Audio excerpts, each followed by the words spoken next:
Joy, what do you do? I dance at the Carousel. When you say dance, what kind of dance? What do you mean? Well, we prefer exotic dancing. You're an exotic dancer at the Carousel, owned and operated by Jack Ruby. That's right. How long have you been working for Jack Ruby? Approximately 3 months. Are you a Dallas girl? Yes, I am. What do you think of Jack? I think he's a very swell person. Did you start dancing? Did you start your career at the Carousel Club under the tutelage of Jack Ruby? No, I didn't. Started somewhere else and then moved here? Yes, I did. You say Jack is a wonderful person. What do you mean he's a wonderful person? I know him as a friend and as a boss also, and I've known many people that he has given a helping hand that needed it. And it's... As an example? Well, I have a friend right now that came to Dallas unemployed, not knowing anyone, had met Jack once. Jack gave him a place to stay until he found him a job, gave him money to live off of until he went to work, until he could move out. Another girl that works in the club, now it's a waitress.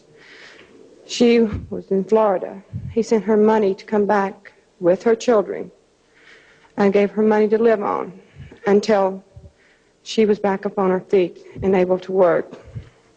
Has Jack helped you in any particular way? No, but he has been a very good friend. What kind of a man was he to work for? Was he an emotional man? Did he have fits of temper? Did he often blow up about nothing, or was he the level-headed type? Jack is a very emotional person, like people know. All the people that know him as an emotional person. He does blow off easily, but he usually has a reason behind him, and a good reason. He usually will stop and think about it. But if you don't yell back at Jack, he'll never yell at you. Someone said earlier that Jack was the kind of person, if he liked you all the way, and if he did not like you, he did not like you all the way. Do you think that's true? Yes, I believe that's true. Have you seen any evidence of this? Have you seen people that Jack did not like and the way he reacted? Yes, I have. Would you tell us about him? Well, in certain instance, a person said something that maybe Jack didn't approve of, but Jack would say so. And Straightforward. Straightforward. And Jack's type of person, if he likes you, there's not anything he won't do to help you in any way, money or just by being a pal. In a lot of ways, it's hard to just sit here and say. You like Jack Ruby? Yes, I like Jack Ruby. It was said earlier, I believe, that one of the performers there at the Carousel recognized Oswald in the audience. Is this possible? I'd say this is very hard to do because of the lighting in the club is very dim. And when you're on the stage, which I am 7 nights a week, that the light is right in your eyes. Myself, I wear glasses. I can't see very far without them. And so I say this, you can't see beyond this, the people sitting right around the first of the stage, even with perfect eyesight. Then I take it that you're saying that it is a possibility, but it's an improbability that you could recognize anyone in the audience. He would have to be sitting right on the runway to recognize him. By runway, you mean?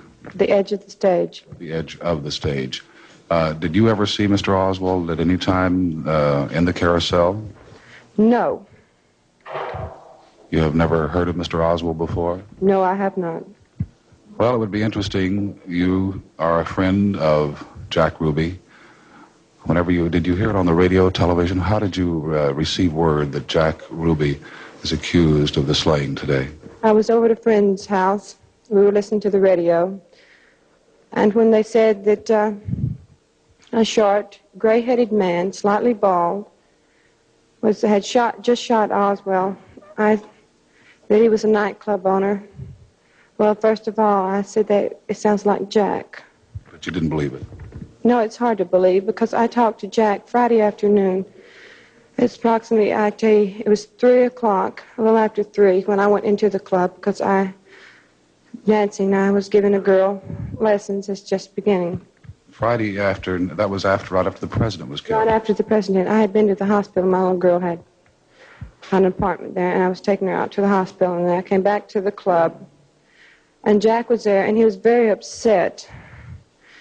And did he say anything? What did he say about the assassination of Mr. Kennedy? What did he have to say? At first, nothing much, but Jack's, like I said, is an emotional man, but I never thought I'd see Jack cry. And tears did come from Jack's eyes. And he said, it's something that's unbelievable. How could a man shoot the president of our country? This was Friday late, around 3 o'clock? This is a little after 3 o'clock. I'd say 5 or 10 minutes afterward. Did he close up the club that night? Yes, he did. He said the club won't be open. I think under the circumstance that I should close the club tonight and tomorrow night. I don't know how long. But Jack is a person that thinks very highly of the Kennedys. And I myself said Friday, I said, can you, being a mother, I said, can you possibly think how this woman feels? She just lost her son, and now she's lost her husband. And Jack said he should be killed, that's all. Is that why he said to you that he should be killed? And it wasn't maybe the exact words, but it was very similar. Now, this was Friday night, and when he announced to you that the club would be closed because of the assassination of Mr. Kennedy, he said to you once again, what did he say? Well, when I mentioned Jacqueline Kennedy and her children and how she must feel about her husband, he said, yes, he ought to be killed. He ought to be killed. And, well, I have heard other people say this besides Jack. I myself says, well, he's about the lowest, the man that killed Kennedy. What's going to happen to you now, Joy? That I don't know.